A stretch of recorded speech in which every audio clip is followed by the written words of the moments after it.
क्या है OBC bill जो लोकसभा से पास हो गया?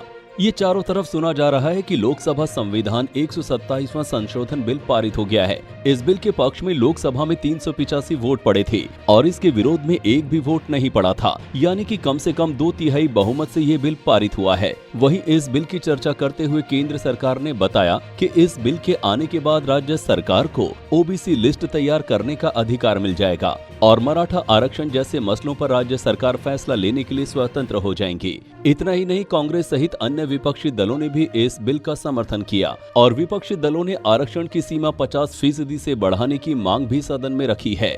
आपको बता दें कि मोदी सरकार द्वारा जब 102वां संशोधन लाया गया था, तब भी कांग्रेस ने मोदी सरकार का समर्थन किया था। जानकारी दे दें, जिन विपक्षी दलों ने इस बिल का समर्थन किया उसमें कांग्रेस, आम आदमी पार्टी, समाजवादी पार्टी, बसपा, टीडीपी, शिरोमणि अकाली दल, डीएमके, आरएलपी सहित कई दल शामिल हैं। अब ये बात करते हैं कि ओबीसी आरक्षण से जुड़े इस बिल में आखिर क्या है। इस बिल में कई खास बात हैं। इसे आर्टिकल 342A सब सेक्शन 3 के तहत लागू किया जाएगा। अब इस बिल के पास होने के बाद राज्यों को ओबीसी समुदाय की लिस्ट तैयार करने के लिए केंद्र सरकार पर निर्भर नहीं रहना पड़ेगा।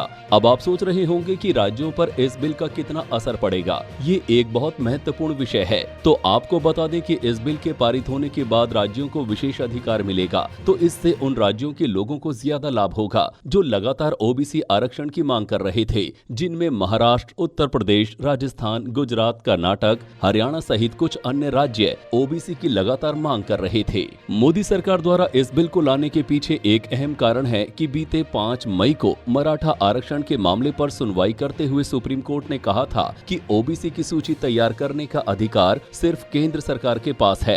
ऐसे में आरक्षण जैसे संवेदनशील मामलों पर मोदी सरकार कोई भी रिस्क नहीं लेना चाहती है, क्योंकि अगले कुछ महीनों में कई राज्यों के विधानसभा चुनाव और फिर 2024 में लोकसभा चुनाव होने वाले हैं। इसलिए मोदी सरकार संविधान में संशोधन करके राज्यों को ये अधिकार दे रही है ताकि वे अपने अपने हिसाब से ओबीसी की लिस्ट तैयार कर सकें। ऐसा माना जा रहा है कि इस ओबीसी कानून का सबसे ज्यादा असर उन राज्यों में देखने को मिलेगा जहां पर आगामी विधानसभा चुनाव होने वाले हैं। इस साल के आखिरी और फिर अगले साल में मध्य प्रदेश, छत्तीसगढ़, राजस्थान सहित आदि राज्यों में विधानसभा चुनाव होने वाले हैं। यही वजह है कि इस मॉनसून सत्र में मोदी सरकार इस बिल को लेकर आई है। सबसे बड़ी बात यह है कि उत्तर प्रदेश में काफी संख्या में ओबीसी समुदाय के लोग रहते हैं। ऐसे में इसका सबसे बड़ा असर माना जा सकता है। वहीं से जुड़ी आज हम आपको एक रोचक बात बता दें कि भारत में आरक्षण की नींव आजादी से पहले ही समाज सुधारक ज्योतिराव फुले ने रखी थी, लेकिन सरकारी नौकरी में अनुसूचित जातियों के लिए आरक्षण की मांग भीमराव अंबेडकर ने की थी। हमने कई दशकों से देखा है कि विभिन्न राज्यों में विशेष आरक्षण के लिए समय समय पर आंदोलन हुए,